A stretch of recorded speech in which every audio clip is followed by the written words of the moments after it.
नमस्कार, जय हिंद, वंदे मातरम दोस्तों। मैं भारत नागपाल इस समय मौजूद हूँ देवीलाल पार्क के सामने, जहाँ पर पूर्व में भाजपा जिलाध्यक्ष विजेंद्र दलाल जी का कार्यालय है। आइए कुछ विशेष मुद्दों पर करते हैं उनसे बातचीत। इस समय हमारे साथ में मौजूद हैं पूर्व में जिलाध्यक्ष रहे भाई विजेंद्र दलाल जी, बॉलीवुड के बड़े ही मिलनसार, मृदुभाषी और पढ़े लिखे हैं। आइए इनसे बातचीत करते हैं, जानते हैं थोड़े से आज की राजनीतिक परिदृश्य में क्या चल रहा है। थोड़ी सी बातचीत इनसे करते हैं। दलाल साहब, हमारे चैनल पर वॉइस ऑफ बॉलीवुड पे आपका स्वागत है। मैं सबसे पहले तो भारत नागपाल जी को जो एक वॉइस ऑफ बहादुरगढ़ चैनल शुरू किया है, इसकी शुभकामनाएं, इसकी बधाई देता हूँ। और जिस तरीके से आप लोगों ने बहादुर के लिए संस्था के माध्यम से किसी रूप में भी एक अच्छे कार्य किए हैं और एक ऐसा बहादुर का नाम किया है, तो मैं तो यही कहूँगा इस वॉइस ऑफ बहादुर के माध्यम से आप पॉजिटिव चीज़ें लेके बहादुर के लिए चलेंगे और अपने शहर का एक अच्छे व्यू में नाम आगे करेंगे। मेरी बहुत बहुत शुभकामनाएं, बधाई आपको पहले तो। बहुत बहुत धन्यवाद दलाल साहब। अभी आप थोड़ी सी बातचीत करते हैं जो आजकल का राजनीतिक परिदृश्य चल रहा है। अभी गुजरात में पंचायत के चुनाव हुए हैं और दिल्ली के अंदर भी नगर निगम के चुनाव हुए हैं। वहाँ पर बढ़ के आ रही है आम आदमी पार्टी। आम आदमी पार्टी दिल्ली में निस्संदेह लोग कहते हैं कि बढ़िया काम कर रही है, और गुजरात में भी एंट्री कर चुकी है। पंचायत चुनाव के अंदर काफ़ी सीटें उन्होंने ली है और कांग्रेस को भी पीछे छोड़ दिया। और निगम चुनाव दिल्ली के अंदर तो वहाँ पे 5 में से 4 सीटें लेती है। तो ये जो चल रहा है प्रदेश, जो मौजूदा किसान आंदोलन भी है, कहीं महंगाई का मुद्दा भी है, आपको लगता है इससे थोड़ा-सा जो है ये आगे बढ़ रही है? नहीं, इस चीज़ का मैं नहीं मानूंगा महंगाई के मुद्दे से या किसी और से, क्योंकि जो दिल्ली की बात करते हैं अब नगर निगम चुनाव की, पहले भी 5 में से 4 सीटें उन्हीं के पास थी। और जो एक सीट कांग्रेस की आई है वो ऐसे एरिया से है, ज़्यादातर मोहम्मडन एरिया वहाँ से है। हुँ। तो इसमें कोई मानने में कोई मैं इच्छुआ भी नहीं। आम आदमी पार्टी कुछ विषय पर अच्छा काम कर रही है, जैसे शिक्षा क्षेत्र में अच्छा काम किया उन्होंने दिल्ली के अंदर। और गुजरात की जैसे आप बात कर रहे हैं, क्योंकि कांग्रेस पार्टी का एक जनाधार जो एकदम ख़त्म हो गया है, वो उसको बेनिफिट उस वो विचारधारा के लोग आम पार्टी को मिल रहे हैं कि गुजरात की बात हो या दिल्ली की बात हो, और उसी के आधार पे वो आगे अपने आप को बढ़ा रहे हैं, विस्तार कर रहे हैं। इतना लंबा जो किसान आंदोलन चल रहा है और ये जो महंगाई के पिछले दिनों पेट्रोल डीजल के दाम बढ़े हैं, घरेलू गैस सिलेंडर के दाम बढ़े हैं, कहीं न कहीं लोग उससे भी जोड़ के देखते हैं कि भई इसका अब बंगाल में भी चुनाव है, बंगाल में भी इन चीज़ों का असर दिखाई देगा, ऐसा मानते हैं आप? नहीं, बंगाल में भारतीय जनता पार्टी की बहुत अच्छा रिजल्ट रहेगा। जब रिजल्ट आएंगे मई के टाइम में आप देखना। लेकिन जो महंगाई की बात करते हैं, चाहे पेट्रोल डीजल या गैस की बात हो, एक आर्थिक रूप में या जो मार्केट बाहर की जो मार्केट है, कच्चे रेट की तेल की बात हो, वो रेट बढ़े हैं, उसी वजह से यहाँ पे बढ़े हैं। किसान आंदोलन की जो बात करेंगे आप, किसानों का मुद्दा अच्छा है, किसानों की एक सुनवाई होनी चाहिए, मैं भी उसके पक्ष में हूँ। लेकिन एक हठधर्मी नहीं होनी चाहिए। किसानों को भी, किसानों के चेहरे को लेकर जो आदमी उनके आगे या पीछे बैठे हुए जो नेतागिरी कर रहे हैं, उनको एक बात करके कोई समाधान है उसका, अगर अच्छे विचार हैं उनके, अपने अच्छे विचार दो। अभी इस बिल में ये संशोधन हो सकता है, इस पॉइंट को डालेंगे हम, किसानों के लिए फ़ायदा रहेगा, उस चीज़ पे बात करें आगे उस प्लेटफार्म पे। आपने भी देखा हुआ उस प्लेटफार्म पे नहीं बात करते, सिर्फ मीटिंग में बैठते हैं, एक तख्ती लेके बैठ जाते हैं, यस या नो। कभी भी कोई बात होगी तो यस या नो में अगर बात हो सकती है क्या, आज हम अपने परिवार में बैठ के बात करेंगे तो वहाँ भी क्या यस या नो की बात कर लेंगे हम। तो उनके विचार में कोई अच्छे विचार हैं, किसानों को जो अच्छा आगे प्रोत्साहन मिले, तो सुझाव दो सरकार को, सुझाव मानने के लिए सरकार तैयार नहीं, बैठी है। पिछले दिनों प्रधानमंत्री जी ने कहा कि मैं सिर्फ़ एक फ़ोन कॉल की दूरी पर हूँ, पर कोई नंबर कोई नहीं बताया।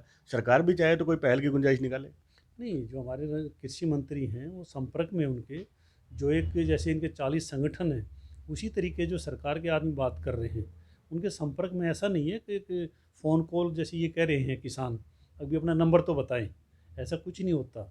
पीएम हाउस का, पीएम ऑफिस का, हर एक के पास नंबर होता है। और उसके अलावा मान लो जब 11 दौर की बैठक हो चुकी है, तो तब भी किसी न किसी माध्यम से संपर्क हुआ होगा, उस माध्यम से संपर्क करें। सरकार खुले दिल से चाहती है बैठ के बात करें, उसका समाधान निकले। जिन किसानों के साथ सरकार बातचीत के रास्ते खुले रखती है, और उसी के अगर हरियाणा सरकार की बात करें, इतना बड़ा किसान आंदोलन चल रहा है, उसमें तरह-तरह की जो एजेंडे चलते हैं कि बोलते हैं कि पाकिस्तान के ये पाकिस्तान का हाथ है, चाइना का हाथ है। शुरू से ही तरह-तरह की बयानबाज़ी होती है कि ये आम आदमी पार्टी है पंजाब की, कांग्रेस पार्टी है पंजाब की। फिर उसमें एसवाईएल का पानी पिया जाता है, किसान महापंचायतों का दौर चलता है। तो ये सब प्रोपेगेंडा क्या है? मतलब सरकार कहीं न कहीं इससे घबराई हुई लगती है, या ये आनन-फानन में जेपी दलाल जी ने कह दिया कि स्वाभाविक तौर से ऐसे वे लोग घर पे भी बैठे मरते हैं, तो किसान मर रहे हैं, तो क्या बात है? नहीं, इस तरह के बयान से हमने बचना चाहिए, चाहे कोई भी हो, चाहे हमारे पार्टी का हो, चाहे दूसरी पार्टी का हो। लेकिन जिस तरीके से विपक्ष की बात है, चाहे चाइना की बात है, चाहे किसी की है, स्वाभाविक है, विपक्ष तो किसी न किसी रूप में मुद्दा पकड़ेगा। कि आज से पहले कोई भी ऐसा मुद्दा इन्होंने पकड़ने की कोशिश की, जैसे शाहीन बाग की बात आई, तब इनका मुद्दा चल नहीं पाया। 370 का विरोध किया, सीएए का विरोध किया। इन्होंने किसानों के मुद्दे को लेके कैसा इनको भावनात्मक रूप दे के, वो जो पीछे 40 के 40 संगठन हैं, उस संगठन की आप बैकग्राउंड में जाएं, 40 में से 34 संगठन कम्युनिस्टों से रिलेटेड हैं, या तो उनकी पार्टी में कहीं पद लिया है, चुनाव लड़े हैं, तो आप पूरा रिकॉर्ड उनका चेक करना। तो चाइना भी चाहता है किसी तरीके से आज हमारा देश में डिस्टर्बेंस पैदा हो। जिस तरीके से हमारी सरकार 6 साल के कार्यकाल में, 6.5 साल के कार्यकाल में केंद्र, और 6 साल का हमारा राज्य सरकार का कार्यकाल, जिस तरीके से हम आगे बढ़े हैं लेके हर एक वर्ग को, तो चाइना को नेचुरल बात है तकलीफ़ होगी हमारे देश से, क्योंकि आज हम जो टक्कर है चाइना और भारत की है। अगर आज बीजेपी की सरकार नहीं होती केंद्र और राज्य में, तो जिस तरीके से कोविड की जो महामारी आई है, उसकी वैक्सीन की बात करें, तो दो दो वैक्सीन आज हमारे देश में अप्रूवल हो चुकी है, तीसरी वैक्सीन की तैयारी हो रही है। तो कोई भी जो दूसरा देश है उसको ये हजम नहीं हो रहा, और वो चाइना ही है। तो इस माध्यम से चाइना भी अपना प्रयास कर रहा है। जैसे खालिस्तान की बात कर रहे हैं, तो खालिस्तान की इसलिए बातें आई हैं क्योंकि आप भी वहाँ जा कवर करते हैं, जो खालिस्तान के वहाँ नारे लगे हैं, या जो जेल के अंदर बंद हैं, हमारे टीकरी बॉर्डर पर उनके पोस्टर लगे हैं उनकी रिहाई के। तो ये चीज़ें संकेत सारी कहाँ करती है, आप इसको खुद समझ सकते हो। किसान आंदोलन, अब कोविड-19 का ही ले लें। कोविड-19 का दंश इतना बड़े स्तर पर हमने झेला है, हमारे भारतवर्ष ने झेला है, तो उस दौरान भी आर्थिक मंदी रही। जो हमारा बादूगढ़ शहर है, इंडस्ट्रियल कॉरिडोर है, धंधे पहले से इतने मंदे हैं, अब एमआई एरिया के अंदर ये बैठे हैं, छोटी-छोटी फैक्ट्रियाँ हैं वहाँ पे 3000 के करीब, सभी के काम धंधे इतने ठप पड़े हैं। तो सरकार को भी कहीं न कहीं तो ऐसा सोच के चलना चाहिए कि लाखों करोड़ रुपए का नुकसान हो रहा है, टोल फ्री चल रहे हैं।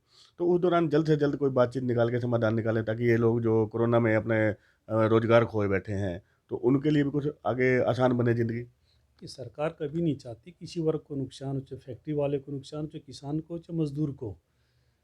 लेकिन इन लोगों ने भी समझना चाहिए, कोविड की जैसे आप बात कर रहे हैं, क्योंकि पूरे विश्व की महामारी थी, उसके बावजूद हमारे देश के अंदर जितने तरीके से हम वापस आर्थिक रूप से आगे बढ़े हैं, कोई भी देश ऐसा नहीं है। क्योंकि हमारी तो इतनी बड़ी तैयारी नहीं कह सकते, या साधन भी नहीं थे जिस तरह से यूरोप कंट्री के पास, इंग्लैंड के पास, अमेरिका के पास, उन्होंने कैसे हाथ खड़े कर दिए कोविड के टाइम में। लेकिन फिर भी हमारे देश ने, हमारी सरकार ने, हम सब, हर एक वर्ग ने, हर एक समाज के लोगों ने लेके जिस तरीके से सहयोग किया, चाहे मज़दूरों को खाने के रूप में हो, चाहे किसी रूप में हो, तो जिस तरीके से हिंदुस्तान ने एक होकर कोविड से लड़ाई लड़ी थी, बाकी देशों को वो चीज़ नहीं देखने को मिली। और जिस तरह ये नुकसान की बात है, सरकार भी चाहती है, आप भी चाहते हैं, हम भी चाहते हैं, किसी रूप में, पॉजिटिव रूप में आगे बात करें। और रोड पे बैठने से कोई समाधान नहीं हो सकता। अगर कहीं भी बैठना है, अपने विचार आदमी को प्रकट करने हैं, तो किसी स्थान पे कर सकता है। अब किसी को मान लो फैक्ट्री वाले वहाँ डिस्टर्बेंस हो रहे हैं, 1 साल से पीछे कोविड में, अब 3 साल से हमारी यहाँ की इंडस्ट्री बंद है, तो उन लोगों ने खुद भी सोचना चाहिए। अगर यहाँ किसी तरीके से इस रास्ते को छोड़ के हम कहीं और जगह भी चॉइस कर सकते हैं, वहाँ बैठ सकते हैं, तो इसको खुद इन्होंने चिंता करते हुए, और सबकी चिंता करनी चाहिए, खाली अपनी नहीं है कि अपनी राजनीतिक रोटियाँ सेकने से कुछ हल नहीं होगा, देश के प्रति भी सोचना चाहिए। चलिए, बहुत जल्दी उम्मीद करते हैं कि सरकार इस चीज़ को संज्ञान में ले और किसान आंदोलन जल्द से जल्द खत्म हो, ताकि ये लोग भी अपने घर जाएँ और हमारे देश को मजबूत करने का काम करें, और जो व्यापार धंधे ठप हैं, वो भी जल्द से जल्द चलें।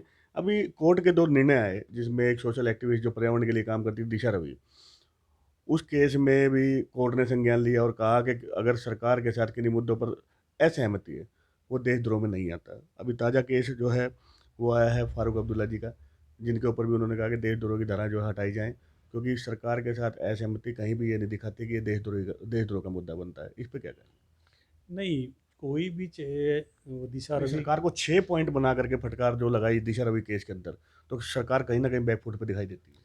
नीचे दिशा रवि की बात करें, हम चाहे फारूक अब्दुल्ला जी की बात करें, इस तरीके से चाहे उसमें केस बनता है या नहीं बनता, मैं उस बात पे नहीं जा रहा। सुप्रीम कोर्ट ने उसमें हस्तक्षेप किया, वो भी हमने सोच के करना चाहिए, लेकिन उन्होंने ये ऐसी क्या ज़रूरत थी, इस तरह के हमारे जो देश के खिलाफ शब्द थे, या कोई भी हमारे देश के नेगेटिव चीज़ें जा रही थी, उसको शेयर करना, या कुछ सेलिब्रिटी बाहर से पकड़ के उनके माध्यम से ट्विटर कराना, तो इनको इतनी क्या ज़रूरत थी ऐसी चीज़ करने के लिए। मालूम हिंदुस्तान में रह रहे हैं तो आप पॉजिटिव भी कर सकते हैं। वो उसी ट्विटर के माध्यम से कोई भी पॉजिटिव चीज़ बता सकते हैं, सरकार को पॉजिटिव बताते हैं, इसको हम ऐसे कर लेते, ये चीज़ हमारे को अपना जो अनुभव है उनका, उस अनुभव को अच्छे रूप में लेना, नेगेटिव रूप में क्यों ले रही है। नहीं, अभिव्यक्ति की आज़ादी जो वो भी संविधान के अंदर दायरा है, अगर आप विरोध करना चाहते हैं तो विरोध अपना तो जता सकते हैं। ये अभिव्यक्ति की आज़ादी ये नहीं है कि अब देश की कोई चीज़ ऐसी हो गई तो उसको इंटरनेशनल लेवल पे ऐसे एक देश की बदनामी करेंगे। वो जो बाहर बैठे हैं जिन्होंने जिसकी इन्होंने ट्विटर वहाँ लिख के डाले हैं उन्होंने, उनकी सारी चीज़ें आप चेक करके देखो, सब एक किस्म से पेड हैं, प्रोफेशनल आदमी हैं वो। जो कोई भी इन्होंने जो डाले, उनका नाम नहीं लेना चाहूँगा, तो इन्होंने इन चीज़ों से, मैं तो यही कहूँगा, इन्हें बचना चाहिए और अपने देश के प्रति सोचना चाहिए। नहीं, देश में तो एक मैसेज ये भी जा रहा है ना कि अगर अभिव्यक्ति की आज़ादी है, लोग किसी चीज़ से असहमति दिखाते हैं, तो उसमें अब ये जो पिछले दिनों चल रहा है कि जगह-जगह ईडी की रेड लग रही है, सरकार कह रहे हैं कि अपने जो अधीन जो इनके विभाग हैं, उनका सरकार दुरुपयोग कर रही है और कहीं न कहीं एक बंधक बना हुआ देश लगता है, ऐसा लगता है कि तानाशाही की तरफ सरकार बढ़ रही है। नहीं, ऐसा कोई भी मंशा नहीं है कि ईडी की रेट डाल के उस चीज़ के लिए हम करें। पीछे तो रिलायंस पे भी 3 दिन 4 दिन पहले शायद एक रेट डली है। तो रूटीन में कोई केस निकल के आता है या कोई कंपनी, किसी ने उस कंपनी से इस कंपनी में कोई ऐसे लेन देन कर रखा है, उसकी वो खामियां हैं, तो उसके एक नॉर्मल प्रोसीजर है, रूटीन का प्रोसीजर है वो। कोई सरकार की ये मंशा नहीं है प्रेशर बना के ऐसे किया जाए, क्योंकि विपक्ष बोलता ही है। पहले डलती थी कांग्रेस के राज में तो दूसरे बोलते थे, तो ऐसा कुछ नहीं है, मैं इस चीज़ को नहीं मानता। तो ये जो जो है हमारी कम्युनिटीज बढ़ रही है, इसमें अब ऊपर इंटरनेशनल रेट अगर कम है ऑयल का, तो उसमें क्या मजबूरी है सरकार की कि इतने ज़्यादा टैक्स जो है सरकार आम जनता को ही देना पड़ रहा है, और वो तेल खरीदना भी आम जनता को ही है, उसमें क्या लगता है कुछ गुंजाइश, कुछ कमी आएगी रेटों के अंदर? नहीं, उसमें मान लो हम ये सोचते हैं विकास के लिए पैसे की ज़रूरत है, लेकिन हमने जनता की भी सोचनी चाहिए। केंद्र सरकार का जो टैक्स है वो और कुछ राज्य सरकार का टैक्स होता है, दोनों ने बैठ के उस दोनों को टैक्स को जितना कम कर सकते हैं, जनता को उस चीज़ से राहत दिलवानी चाहिए।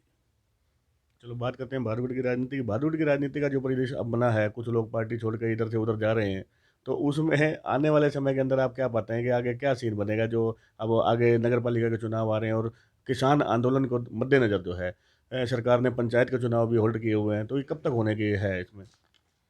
नहीं, पंचायत के जैसे कोर्ट में मैटर है वो, उसके बाद पंचायत चुनाव भी होंगे, नगर परिषद भी चुनाव होगा।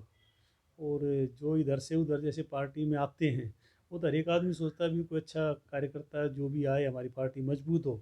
और चुनाव के टाइम जो आएगा उस टाइम देखेंगे, जो कार्यकर्ता एक अच्छा कार्यकर्ता होगा, सब पार्टी सोचती है, हम भी सोचेंगे जो अच्छा कार्यकर्ता हो उसको चुनाव लड़वा जाए। और रही आंदोलन की उस चुनाव से संबंधित है, वो तो एक अपने शहर के मुद्दे होंगे, उन मुद्दों के ऊपर चुनाव होगा।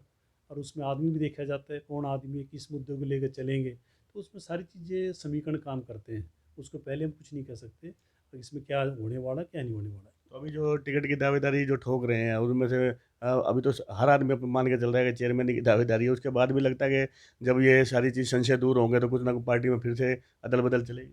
नहीं, वो तो सबका अधिकार है चुनाव लड़ने का और टिकट मांगने का। मैं तो कहता हूँ जितना कि चुनाव प्रक्रिया में ज़्यादा से ज़्यादा अच्छे आदमी आगे आए, उनको आना चाहिए। और जो तो क्या होना चाहिए उस टाइम पे नहीं होना चाहिए, रहने चाहिए, नहीं हो तो उनका निर्णय अपना है, उस महापौर हम कुछ नहीं कर सकते। गत विधानसभा चुनाव के अंदर भी आपका नाम भी बड़ा ज़ोरों से उछला, आप जिलाध्यक्ष भी रहे हैं, मिलनसार भी हैं, व्यक्तित्व भी आपका अच्छा है, तो आप भी कहीं इसमें चेयरमैन पद की दौड़ में हैं? नहीं नहीं, चेयरमैन पद की दौड़ में नहीं हुई। अच्छा। चेयरमैन पद की दौड़ में नहीं है। और ये बातचीत कर रहे थे हम विजेंद्र दलाल जी से, बड़ी अच्छी और मुखर बातचीत हुई हमारी। वॉइस ऑफ बॉलीवुड के लिए मैं भारत नागपाल, चिन गुप्ता के साथ कैमरामैन, धन्यवाद, जय हिंद।